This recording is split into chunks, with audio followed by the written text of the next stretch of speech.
Irresistible, new film by Jon Stewart, starring Steve Carell and Rose Byrne, who are warring campaign consultants who descend on a small Wisconsin town in an attempt to swing a mayoral election to their political advantage. This is because Chris Cooper, Colonel Jack Hastings, has been caught on a viral video. He's a veteran Marine and salt of the earth farmer who seems to embody everything that the Democrats need but lack. He's described as Bill Clinton with impulse control, or a church-going Bernie Sanders with better bone density. And so Steve Carell's Gary, who is on the Democrat side, goes to try and persuade him to stand for mayor. Meanwhile, Rose Byrne's Faith for the Republicans turns up to basically turn what is a local election into a nationwide campaign. The film takes very broad pot shots at the mechanics of political campaigning. Here is a clip. Hey, everybody. Hard at work, I see. That's good, that's good. I had a couple of questions. What tactical genius in here thought it might be a good idea to carpet bomb a particular neighborhood in this town with flyers suggesting that Colonel Jack Hastings would make sure that contraception is paid for by the government? I did. Oh. The data showed an unusually concentrated grouping of single women in the area who were deeply interested in reproductive rights. And you know why that is? Well, why is not really Because religious. this concentrated grouping of single women, as you put it, is a convent.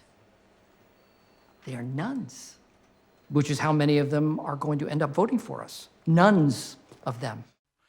See, That's still a good joke. I've heard that very joke a good lot joke. of times, and I laugh every joke. time. So here's the thing with the film is it basically it is fairly broad. It's there are some people who have accused it of going soft. What I like about it is this: it's kind of pitched somewhere between Wag the Dog and Local Hero. That you do get the sense that when Steve Carell's wheeler dealer Washington DC elite type turns up in this effectively rural backwater, that he's going to be seduced by the kind of by the down home life, and he's going to turn into somebody else. But if you know Local Hero, which I do and you and I both love Local Hero, there is a deeper connection than just that in terms of the way that he misjudges the place that he's turned up in. The other thing is, I think that obviously, the film was made before the current particular crisis that are currently engulfing American politics struck.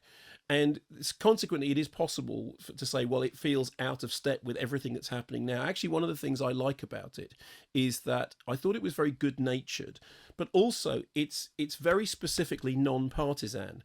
What it's doing is saying the problem with the electoral system isn't to do with this party or that party. The problem with the electoral system is, and it's kind of summed up in one of the lines, the way we elect people, it's crazy and terrifying. And that seems to be the sort of the general thrust of it. Also, I did laugh a lot. I thought there were a lot of, very, very sort of, not least that, nuns, that's how many people are going to be voting for us. I thought all that stuff was handled rather well. And I thought it was very likable. It had a bit of a, Capra-esque edge. And I think the kind of complaints about it's soft, it's like, well, it may not be the film that you want right now, but I think it has a broader remit, which is that it's not looking at one party or another. What it's saying is there is a general malaise in the electoral system, which is to do with money and power. And it's, there is a greater story, which is that these, elites in inverted commas descend on this place that they don't know anything. But there's a really funny line, it's in the trailer, so I'm not giving anything away, when Rose Byrne says, no, I'm from Deer Lachlan. And he says, no, you're not. She says, yes, I am. And it's like, you lie about something enough, the lie becomes the truth. I enjoyed it very much.